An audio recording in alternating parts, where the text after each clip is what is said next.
আগামীর সম্ভাবনাময় প্রিয় স্যাটেলাইট টেলিভিশন চ্যানেল এনটিভি ২৩ পেরিয়ে পদার্পণ করেছে ২৪ বছরে। গৌরবময় সুদীর্ঘ এই যাত্রায় সামিল হয়েছেন সাভারের নানা শ্রেণী পেশার মানুষ।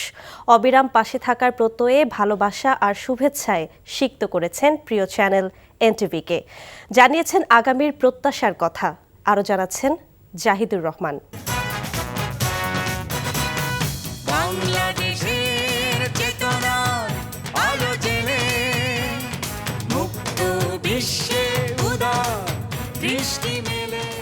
দেশের অন্যতম জনপ্রিয় বেসরকারি স্যাটেলাইট টেলিভিশন চ্যানেল এনটিভির ২৪তম প্রতিষ্ঠাবার্ষিকী উপলক্ষে বর্ণিল আয়োজনে সাভারে প্রধান অতিথি হিসেবে যোগ দেন বিএনপির কেন্দ্রীয় কমিটির সহপরিবার কল্যাণ বিষয়ক সম্পাদক ও স্থানীয় সংসদ সদস্য ডাক্তার দেওয়ান মোহাম্মদ সালাউদ্দিন বাবু।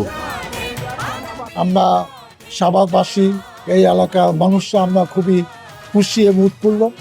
অতীত এনটিভির কাছ থেকে আমরা পোস্ট অনুষ্ঠান সংবাদ দেখেছি, চমৎকার বিনোদনমূলক অনুষ্ঠান এবং যেরকমভাবে সুন্দর সুন্দর অনুষ্ঠানগুলা ঝকঝকে ক্যামেরায় আমাদের সামনে দৃশ্যমান হয়েছে এবং সেটা যে অল্প সময়ে সাধারণ জনগণের গ্রহণযোগ্যতা পেয়েছে। অনেক প্রতিকূলতার মধ্যে, অনেক ঝড় ঝাপটার মধ্যে এই চ্যানেলটি তার কার্যক্রম চালিয়ে গিয়েছে এবং এখনও জনগণ প্রত্যাশা করে যে এনটিভি অন্যতম একটি সেরা চ্যানেল, যা বাংলাদেশের মানুষের মনের কথা বলে। অনুষ্ঠানে শোভানুধ্যায়ী ও বিশিষ্টজনেরা বিষয় বৈচিত্র্য, আধুনিক চিন্তাধারা ও সুস্থ রুচিসম্মত নাটক নির্মাণ, নিরপেক্ষ সংবাদ পরিবেশনের মাধ্যমে দর্শকের মন জয় করে নেয় এনটিভিকে শুভেচ্ছা জানান। আমি শুনতে চাই NTV number 1 channel in Bangladesh. আগামীতে আমি সেইভাবেই দেখতে চাই আমাদের প্রিয় চ্যানেল। আমরা চাই এনটিভি দেশের মানুষের কথা বলুক, গণতন্ত্রের কথা বলুক, নিপীড়িত নিরীহ মানুষ ফ্যাসিস্টের বিরুদ্ধে কথা বলুক, বস্তুনিষ্ঠ সংবাদ পরিবেশন করুক। যেখানেই সত্য সংবাদ পরিবেশনের বাধা উপস্থিত হবে সেখানে এনটিভি মানুষের পক্ষে দাঁড়াবে, সেই প্রত্যাশা। এনটিভির ২৪তম বর্ষ পদার্পণ, আজকে ২৪তম জন্মদিন। আমি চাই যে এনটিভি যেদিন জন্ম হয়েছিল অনাড়ম্বর একটি অনুষ্ঠান করে, আজকে পদার্পণ হচ্ছে ২৪তম বছরে। আগামী দিনগুলি এনটিভি বস্তুনিষ্ঠ সংবাদ এবং এই আপামর মানুষের সাথে মিশে এনটিভি একটি বাংলাদেশের সকল মানুষের হৃদয়ের টিভি হয়েই থাকবে, এটা আমার প্রত্যাশা। এনটিভির কাছে প্রত্যাশা, যেহেতু এটি দীর্ঘদিনের পুরানো চ্যানেল, আমরা সত্য এবং নিষ্ঠার সাথে যেসব নিউজগুলো আছে সেই নিউজগুলো আমরা চাই। সময়ের সাথে আগামীর পথে স্লোগানকে ধারণ করে এনটিভি স্বদেশের চেতনা ধারণ করে বৈশ্বিক ভাবনায় প্রতিনিয়ত এগিয়ে থাকবে বলে নিজেদের প্রত্যাশার কথা জানান অতিথিরা। আমরা বলবো যে জুলাই আন্দোলন সেটা কিন্তু সফল হওয়ার কারণে এই এনটিভি কিন্তু যথেষ্ট ভূমিকা ছিল। তো আমি যেটা বলবো যে আমি যত জায়গায় দেখেছি মিডিয়াতে, সেইখানে এনটিভির গুরুত্ব অনেক বেশি। তারা সত্য, বস্তুনিষ্ঠ এবং যেটা মানুষের কল্যাণ আসে সেই ধরনের সংবাদই পরিবেশন করে। দুই যুগে প্রতি দর্শকের হৃদয়ে যে ভালোবাসা, সেটি আমরা দেখেছি এনটিভির মাধ্যমে।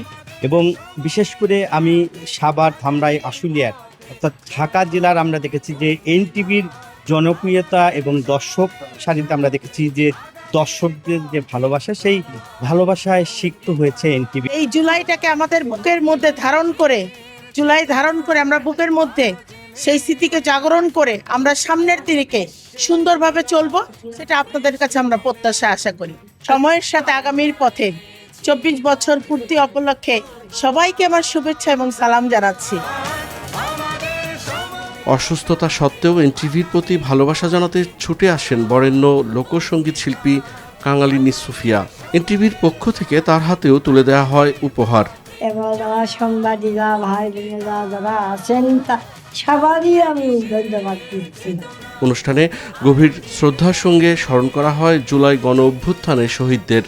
সম্মাননা জানানো হয় সাভারে পুলিশের গুলিতে আহত ৩ গণমাধ্যম কর্মীকে।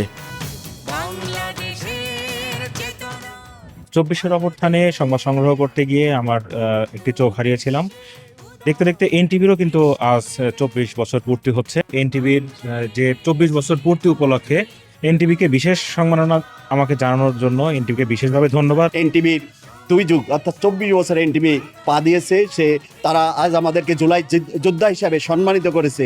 আমরা যখন পুলিশের বুটের নিচে ছিলাম তখন অসম্মানিত হয়েছি। আজকে এনটিভি আমাদেরকে বুটের নিচ থেকে তুলে এনে আজকে আমাদেরকে একটি অনুষ্ঠানের মধ্যে সম্মানিত করছে। এই জন্য এনটিভি পরিবারকে হৃদয়ের গভীর স্থল থেকে সম্মান, শ্রদ্ধা, ভালোবাসা জানাচ্ছি। আমার মতো একজন ক্ষুদ্র গণমাধ্যম কর্মীকে এনটিভির পক্ষ থেকে সম্মাননা জানাচ্ছে। এই জন্য এনটিভিকে অসংখ্য ধন্যবাদ ও কৃতজ্ঞতা। চিন্তাশীল, টেকসই ঐতিহ্য, সুপ্রশিক্ষিত ও আলোকিত জাতি গঠনে শিক্ষার্থীদের হাতে তুলে দেওয়া হয় বই। পাশাপাশি পরিবেশের ভারসাম্য রক্ষা ও সবুজায়নের সচেতনতা বাড়াতে বিতরণ করা হয় ফলদ, বনজ ও ঔষধি গাছের চারা।